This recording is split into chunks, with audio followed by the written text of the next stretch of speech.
Hello everyone, कैसे हैं आप लोग। आपका स्वागत है आपके अपने यूट्यूब चैनल केमिस्ट्री में। अभी तक आप मेरे साथ पढ़ रहे हैं जनरल ऑर्गेनिक केमिस्ट्री है और आपको पढ़ने में मज़ा भी आ रहा होगा। तो पिछले क्लास में हमने बात किया था रेजोनेंस के बारे में और रेजोनेटिंग स्ट्रक्चर्स के बारे में। आज हम बात करेंगे मेसोमेरिक इफ़ेक्ट के बारे में। अगर आपने वो क्लास नहीं देखा है रेजोनेंस के बारे में तो डिस्क्रिप्शन में मैं इसका लिंक दे दूंगा और आप उसे जाके देखें ताकि आपको अच्छे से आज का क्लास समझ में आए। तो चलिए आज हम बात करते हैं मेसोमेरिक इफ़ेक्ट के बारे में। आप सोच रहे होंगे कि सर आपने तो बोला कि मेसोमेरिक इफ़ेक्ट के बारे में पढ़ा रहे हैं और आपने दोनों लिख दिया है, mesomeric effect and resonance.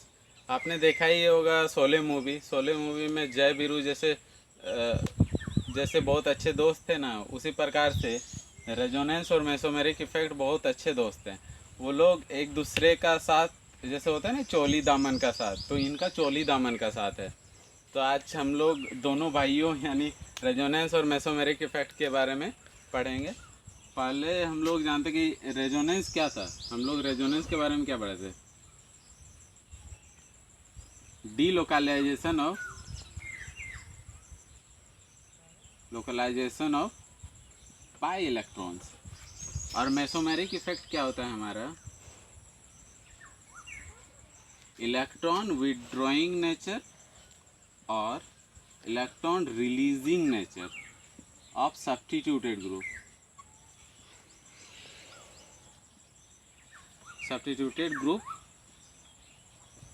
Due to resonance.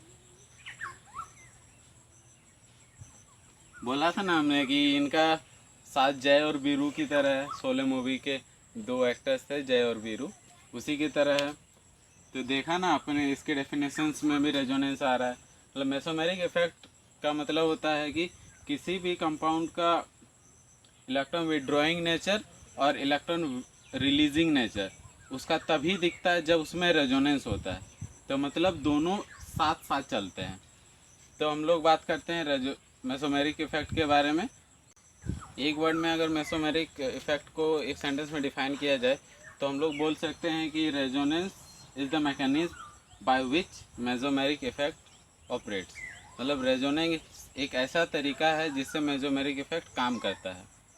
हमको लग रहा है कि आप लोग बहुत ज़्यादा कंफ्यूज हो गए होंगे, तो एक एग्जांपल से समझाता हूँ। जैसे कि यहाँ पे है CH2 डबल बॉन्ड CH और यहाँ पे NO2 लगा हुआ है।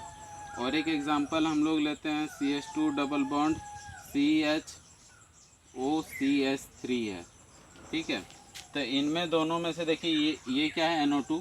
पहले हमने बात किया था, जैसे इंडक्टिव इफेक्ट में बात किया था कि इसका नेचर क्या होता है, इलेक्ट्रॉन विड्रॉइंग ग्रुप है ये, और ये इलेक्ट्रॉन रिलीजिंग ग्रुप है, इलेक्ट्रॉन रिलीजिंग ग्रुप है।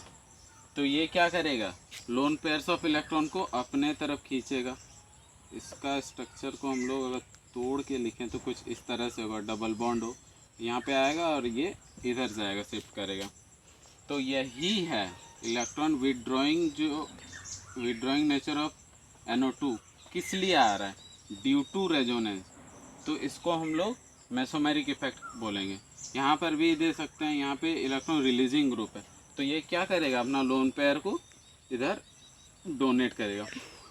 ये इसका भी नेचर किस लिए दिख रहा है, ये जो है इलेक्ट्रॉन विड्रॉइंग ग्रुप है, इसका नेचर किस लिए दिख रहा है, क्योंकि ये इसके साथ कॉन्जुगेशन में और रेजोनेंस कर रहा है, इसी के कारण इसका भी नेचर ऐसे दिख रहा है।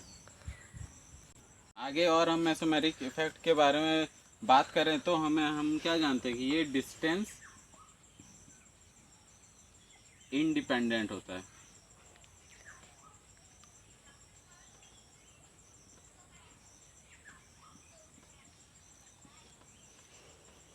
और इसमें क्या होता है, कंप्लीट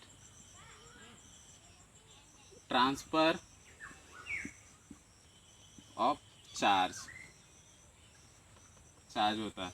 अगर हम पहली पॉइंट की बात करें, डिस्टेंस इंडिपेंडेंट से मतलब ये है कि इसमें जितना दूर तक कंजुगेशन होगा, जितना लंबा कंजुगेशन होगा, जितना लंबा ये आगे तक इन्फिनिटी तक जा सकता है, ये उतना दूर तक काम करता है। इंडक्टिव इफेक्ट में हमने क्या पढ़ा था, वो उसका इफेक्ट 2 या 3 पोजीशंस के बाद घटने लगता है, पर इसका इफेक्ट 2 या 3 पोजीशंस के बाद नहीं घटता है। ये क्या होता है, mesomeric effect is more effective than inductive effect. ये क्या होता है हमारा, मोर इफेक्टिव। मेसोमेरिक इफेक्ट दो प्रकार के होते हैं, प्लस एम इफेक्ट और minus m effect. Plus m effect मतलब उसमें इलेक्ट्रॉन रिलीजिंग ग्रुप होगा, जैसे कि OH हो गया, NH2 हो गया, और भी बहुत सारे होंगे जिसको हम लोग प्लस एम इफेक्ट के सीरीज़ में डिस्कस करेंगे। मतलब अगर प्लस एम हो रहा है मतलब उसमें एक कंजुगेटेड सिस्टम होगा। मान लीजिए कि C है और ये कोई ग्रुप है, इस ग्रुप में आइदर लोन पेयर्स होगा या नेगेटिव चार्ज होगा, और ये जो C है आपका वो क्या होना चाहिए, कंजुगेटेड सिस्टम होना चाहिए, तभी जाके वो प्लस एम इफेक्ट शो करेगा। और अगर माइनस एम इफेक्ट शो कर रहा है मतलब इसमें इलेक्ट्रॉन विड्रॉइंग ग्रुप है, इलेक्ट्रॉन को खींचने वाला, और इसमें भी सेम कंडीशन है, यहाँ पे ये होगा और ये ग्रुप होगा। ये ग्रुप क्या होगा, इलेक्ट्रॉन विड्रॉइंग ग्रुप होना चाहिए, और यहाँ पे क्या होना चाहिए, ये भी कंजुगेटेड सिस्टम होना चाहिए। मेसोमेरिक इफेक्ट में आगे हम लोग बात करेंगे इसकी सीरीज़ पर, जैसे कि माइनस एम और प्लस एम के सीरीज़ पे। तो उससे पहले हम लोग जान लेते हैं कि ऑर्थो, मेटा और पारा पोजीशन किसे कहते हैं। जैसे कि हमने पिछले क्लास में पढ़ाया था रेजोनेंस में हमारा ये था कि हमने फिनॉल का रेजोनेटिंग स्ट्रक्चर ड्रॉ किया था। इस क्लास में भी थोड़ा सा उस स्ट्रक्चर पे ध्यान देते हैं और उसी के थ्रू हमें पता चलेगा कि इलेक्ट्रोफिलिक सब्स्टिट्यूशन किस किस पोजीशन पे हो सकते हैं। तो चलिए हम लोग ड्रॉ करते हैं फिनॉल का रेजोनेटिंग स्ट्रक्चर।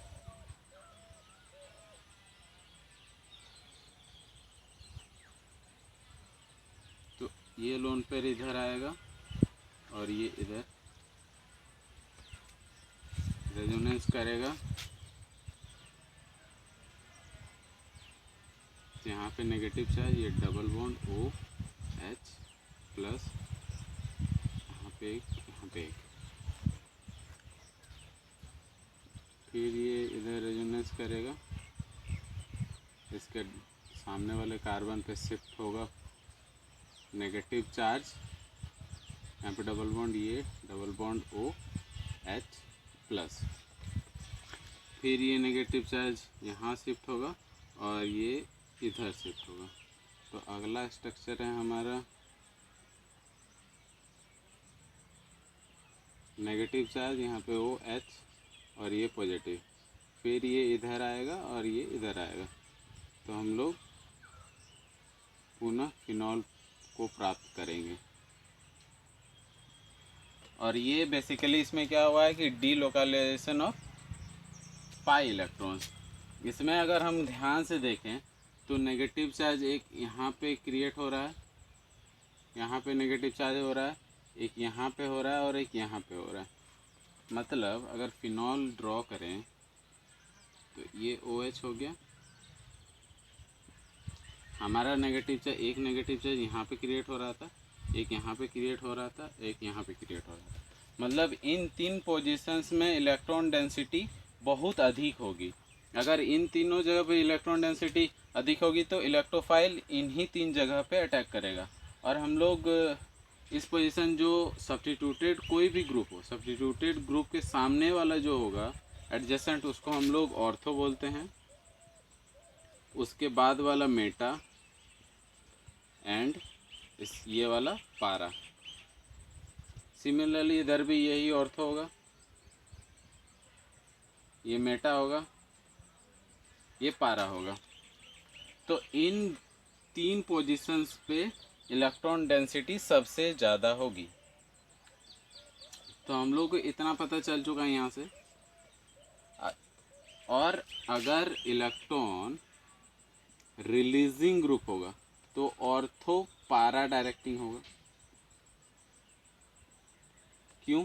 क्योंकि इलेक्ट्रॉन डेंसिटी सबसे ज़्यादा ऑर्थो और पारा पोजीशंस पे है। अगर इलेक्ट्रॉन विड्रॉइंग ग्रुप होगा तो वो मेटा डायरेक्टिंग होगा, मतलब मेटा पोजीशन पे इलेक्ट्रॉन की डेंसिटी सबसे अधिक होगी। हम लोग अब चर्चा करेंगे प्लस एम इफेक्ट और माइनस एम इफेक्ट के सीरीज पे। प्लस एम इफेक्ट का सीरीज अगर लिखा जाए तो कुछ इस तरह से होगा, CH2 minus NH2 minus OH OR F Cl Br और आयोडीन। इन दोनों में से इसका प्लस एम इफेक्ट ज़्यादा है। क्यों ज़्यादा है? क्योंकि इसका जो इलेक्ट्रोनेगेटिविटी है, कार्बन का इलेक्ट्रोनेगेटिविटी जो है वो हमारा नाइट्रोजन से कम है। तो इसलिए ये क्या करेगा, कार्बन आसानी से अपना लोन पेयर्स को डोनेट कर सकता है, जबकि नाइट्रोजन ज़्यादा इलेक्ट्रोनेगेटिव होने के कारण वो क्या करेगा, इलेक्ट्रोनेगेटिविटी की प्रॉपर्टी ही यही होती है कि वो लोन पेयर्स को अच्छे से बाइंड करके रखेगा, वो आसानी से देना नहीं चाहेगा। इसलिए NH2 का प्लस एम इफेक्ट CH2 से कम होता है। अब हम लोग आते हैं OH और OR पे। जैसे OH है यहाँ पे और एक OR है, दोनों में प्लस एम इफेक्ट लग रहा है, इसमें भी प्लस एम लग रहा है, बट इसमें क्या हो रहा है कि एक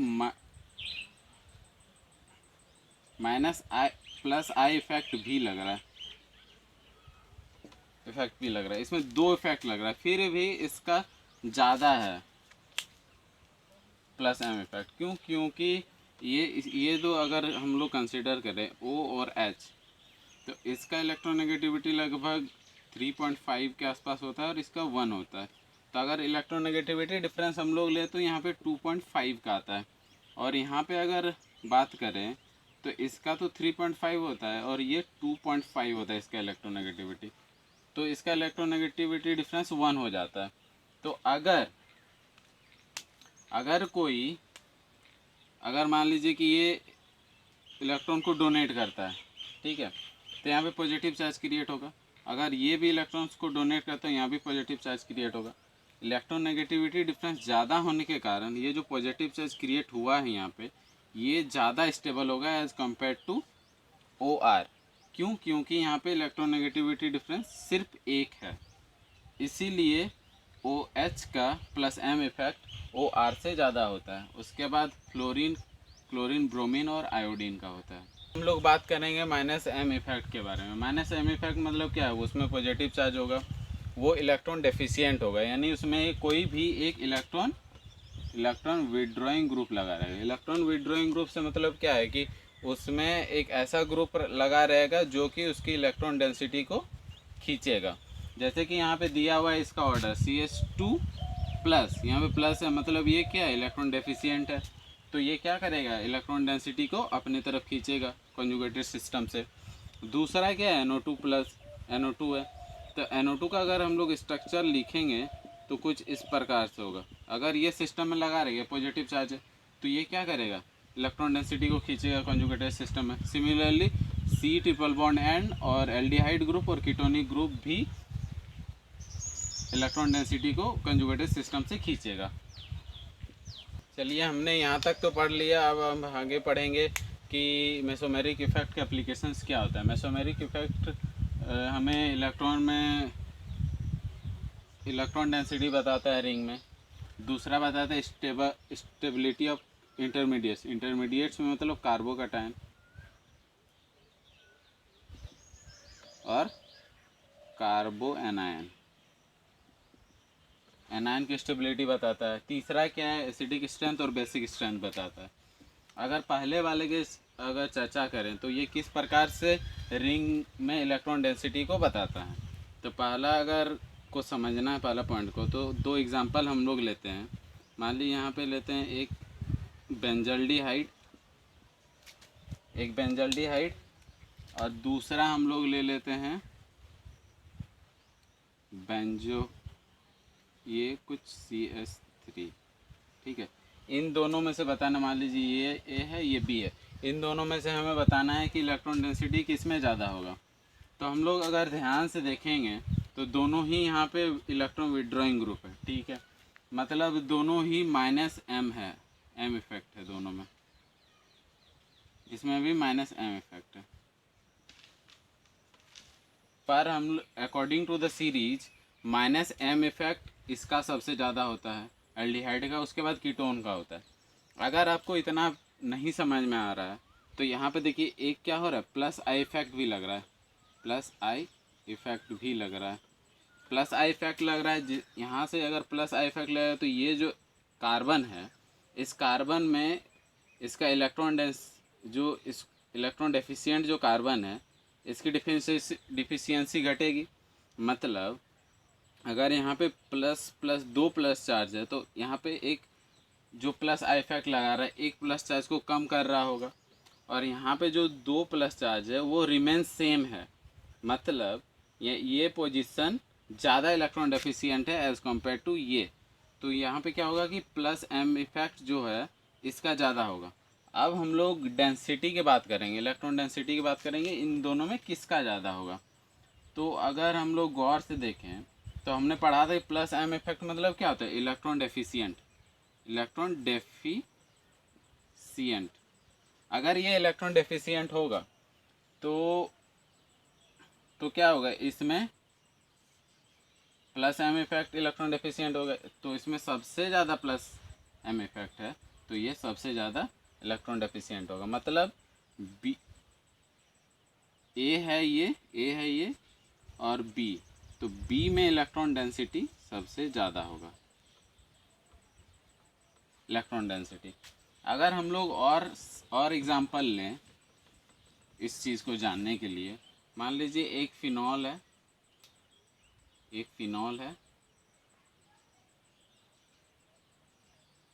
एक अमीन ग्रुप लगा हुआ है और यहाँ पे एक OCH3 ग्रुप लगा हुआ है। मान लीजिए कि ये A है, ये B है और ये C है। तो हमें बताना है कि इन तीनों में से किसमें इलेक्ट्रॉन डेंसिटी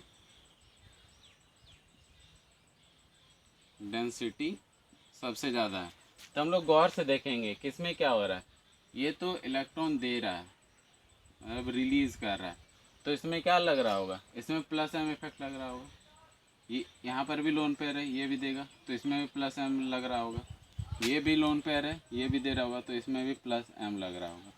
अब हम लोग डिसाइड करें कि इसमें सबसे ज़्यादा प्लस m लग रहा होगा। जिसमें प्लस m ज़्यादा लगेगा मतलब रिंग में वो ज़्यादा इलेक्ट्रॉन देगा, तो वो रिंग के इलेक्ट्रॉन डेंसिटी को बढ़ाएगा। तो हम लोग देखते हैं किसमें सबसे ज़्यादा प्लस m इफेक्ट लग रहा था। जैसे प्लस m इफेक्ट का अगर हम लोग सीरीज देखें तो वो क्या था, CH2 माइनस, उसके बाद था NH2 माइनस, उसके बाद क्या था OH था, उसके बाद OR था। R क्या है यहाँ पे, एल्काइल ग्रुप। तो हम लोग देखेंगे मतलब सीरीज के अनुसार क्या है, OH है, उसके बाद CH इधर इस सब है, तो सबसे ज़्यादा किस में होगा, NH3 में होगा, यानी B का सबसे ज़्यादा होगा। और अगर हम एक सीधे तौर पे भी अगर देखें तो ऑक्सीजन और नाइट्रोजन है हमारा, ठीक है, नाइट्रोजन है, तो इसमें सबसे ज़्यादा इलेक्ट्रोनेगेटिव कौन है, ऑक्सीजन है। तो ऑक्सीजन अगर सबसे ज़्यादा इलेक्ट्रोनेगेटिव है तो ये क्या करेगा, बॉन्डिंग पेयर्स ऑफ इलेक्ट्रॉन्स या लोन पेयर्स को अच्छे से बाइंड करके रखेगा और अच्छे मतलब देना नहीं चाहेगा। और नाइट्रोजन ईजिली अपने लोन पेयर्स को डोनेट कर सकता है, तो क्या करेगा, नाइट्रोजन ज़्यादा प्लस m इफेक्ट दिखाएगा। तो B हमारा हो गया सबसे ज़्यादा, और प्लस m इफेक्ट दिखाएगा मतलब उसमें वो क्या करेगा, रिंग में इलेक्ट्रॉन डेंसिटी को वो बढ़ाएगा, तो B सबसे ज़्यादा दिखाएगा। अब बात हुआ ये भी है और ये भी है, दोनों में तो ऑक्सीजन है, इसमें भी है और इसमें भी है, दोनों में ऑक्सीजन है। अब हमने सीरीज में देखा था जैसे कि OH और OCH3, मान लीजिए कि ये रहा हमारा OH और यहाँ पे रहा OCH3, मतलब दोनों ही मान लीजिए रिंग में इलेक्ट्रॉन दे दिया, तो अगला स्ट्रक्चर क्या बनेगा हम लोग का, अगला स्ट्रक्चर कुछ इस तरह से बनेगा, डबल बॉन्ड OH प्लस और यहाँ पे नेगेटिव हो रहा होगा, और ये और इधर क्या बन रहा होगा, double bond O CH3 positive charge, और यहाँ पे नेगेटिव, और यहाँ पे एक बॉन्ड और यहाँ पे एक बॉन्ड, ये बन रहा होगा। तो हमने जैसे कि इससे पहले ही डिस्कस किया था कि OH और OCH3 मतलब O का इलेक्ट्रोनेगेटिविटी कितना है, मान ली 3.5 है और इसका होता है 1, तो -1 इज इक्वल टू 2.5 है इलेक्ट्रोनेगेटिविटी डिफरेंस O और H के बीच में, और CH3 के बीच में वही 3.5, और ये इसका C का इलेक्ट्रोनेगेटिविटी होता है करीबन 2.5, तो ये इसका इलेक्ट्रोनेगेटिविटी अगर डिफरेंस देखा जाए तो 1 आ रहा है। मतलब अगर यहाँ पे पॉजिटिव चार्ज क्रिएट होता है तो इसका इलेक्ट्रोनेगेटिविटी डिफरेंस ज़्यादा है, तो ये क्या करेगा, इस पॉजिटिव चार्ज को ज़्यादा स्टेबल करेगा, जिसके कारण क्या होगा, ये ज़्यादा प्लस M इफेक्ट दिखाएगा इसके कंपैरिजन में। मतलब ऑर्डर क्या हो जाएगा इसके बाद क्या होगा, A होगा, उसके बाद होगा सबसे कम C, तो यही है इसका प्लस M इफेक्ट का ऑर्डर इफेक्ट, या बोलने की इलेक्ट्रॉन डेंसिटी का ऑर्डर क्योंकि प्लस M इफेक्ट ज़्यादा होगा तो इलेक्ट्रॉन डेंसिटी ऑटोमेटिकली रिंग में ज़्यादा होगा। अब हम लोग बात करते हैं स्टेबिलिटी ऑफ इंटरमीडिएट्स। इसको समझने के लिए हम लोग 2 एग्जांपल लेते हैं। जैसे कि मान लीजिए कि ये हो गया, यहाँ पे CH2 है और यहाँ पे पॉजिटिव चार्ज, और यहाँ पे कोई OH एक इलेक्ट्रॉन रिलीजिंग ग्रुप लगा हुआ है। मान लीजिए एक दूसरा है जिसमें NO2 लगा हुआ है, सेम कंपाउंड है, ठीक है। इन दोनों में हमें बताना है यहाँ जो 2 कार्बोकैटायन है उसकी स्टेबिलिटी किस में ज़्यादा होगा। ये क्या है, इलेक्ट्रॉन रिलीजिंग ग्रुप है, तो ये क्या दिखाएगा, प्लस M इफेक्ट दिखाएगा। ये क्या है, NO2 इलेक्ट्रॉन विड्रॉइंग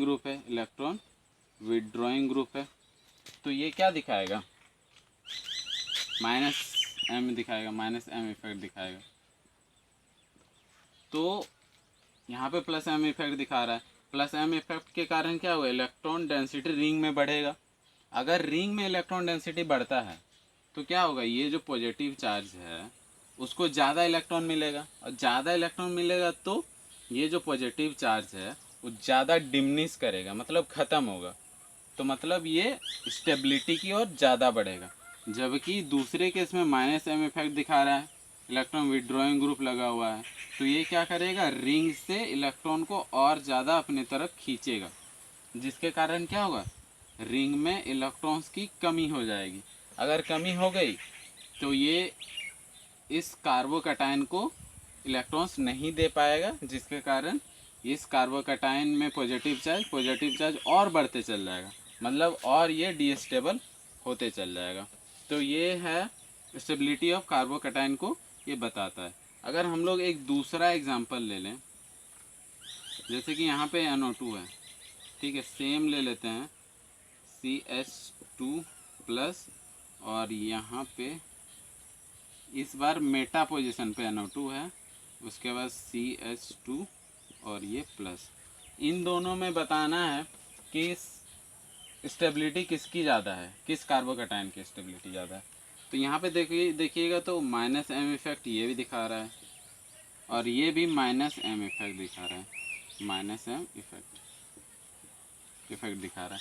तो दोनों में से डिस्टिंग्विश करना मुश्किल हो रहा है। अगर हमें इस तरह का केस मिले तो हमें एक चीज़ याद रखना है कि मेटा पोजीशन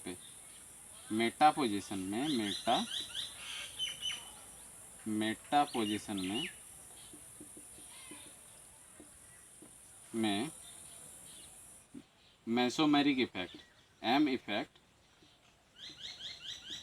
काम नहीं करता है, मेसोमेरिक इफेक्ट काम नहीं करता है। तो यहाँ पे क्या देखेंगे, इसमें तो काम करेगा क्योंकि ये पारा पोजीशन पे है, तो इसकी ये क्या करेगा, रिंग से ज़्यादा इलेक्ट्रॉन को निकाल नहीं पाएगा। तो रिंग क्या कर सकता है कि अपने इलेक्ट्रॉन्स को इस पॉजिटिव चार्ज को दे सकता है आसानी से, जिसके कारण ये पॉजिटिव चार्ज डिमिनिश होगा और ख़त्म होगा, जिसके कारण ये स्टेबिलिटी की ओर बढ़ेगा। जबकि यहाँ पे ये पारा पोजीशन में है तो ये क्या करेगा, इलेक्ट्रॉन पेयर्स को यानी इलेक्ट्रॉन डेंसिटी को रिंग से बाहर निकालेगा, जिसके कारण यहाँ पे पॉजिटिव पॉजिटिव पॉजिटिव और ज़्यादा क्रिएट हो जाएगा, जिसके कारण ये सिस्टम और ज़्यादा डिस्टेबल होते चल जाएगा। हम लोग बात करेंगे एसिडिटी एंड बेसिसिटी पे। एक क्वेश्चन है हम लोग के पास, ये दो कंपाउंड्स दिया हुआ है, इसमें से हमें बताना है कि इसका एसिडिटी किसका ज़्यादा होगा इनमें से। मतलब इनमें जो भी ज़्यादा स्टेबल होगा वो ज़्यादा एसिडिक होगा। जैसे कि मान लीजिए कि आप यहाँ से एक एच हटा देते हैं, ये नेगेटिव, और यहाँ पे एक एच हटा देते हैं, ये नेगेटिव, ठीक है। इसका कॉन्जुगेट बेस ले लिया हमने। यहाँ पे क्या हम लोग देख रहे हैं, प्लस एम इफेक्ट दिख रहा है, ठीक है। तो प्लस एम इफेक्ट के कारण यहाँ पे नेगेटिव जो चार्ज है, जो यहाँ पे बना हुआ है चार्ज, वो ज़्यादा स्टेबल हो रहा है।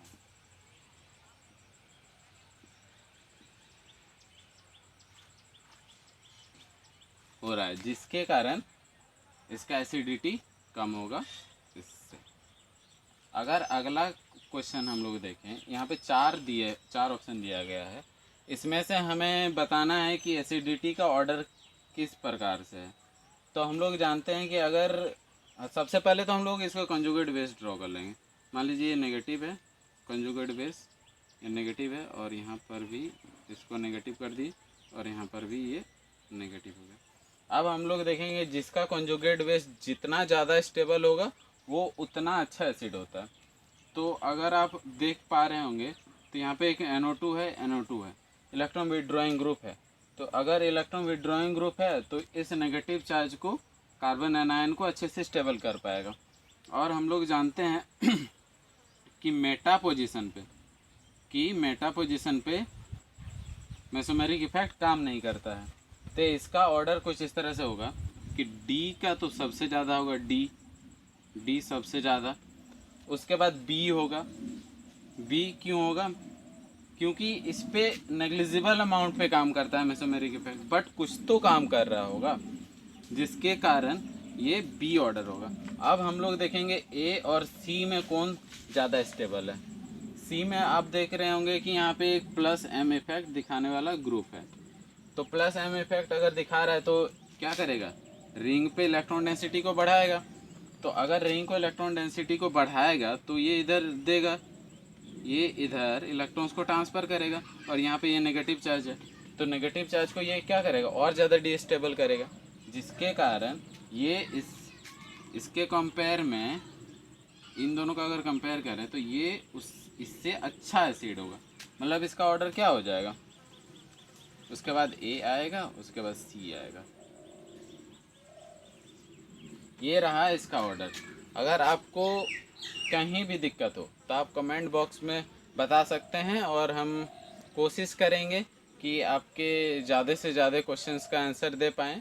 और अगर आपको ये वीडियो अच्छा लगा है तो लाइक, सब्सक्राइब एंड शेयर ज़रूर करें, और अपने दोस्तों तक भी पहुंचाएं, ताकि इस पैंडेमिक में वे भी बहुत अच्छी तरह से इन कॉन्सेप्ट्स को सीख पाएँ। Thank you.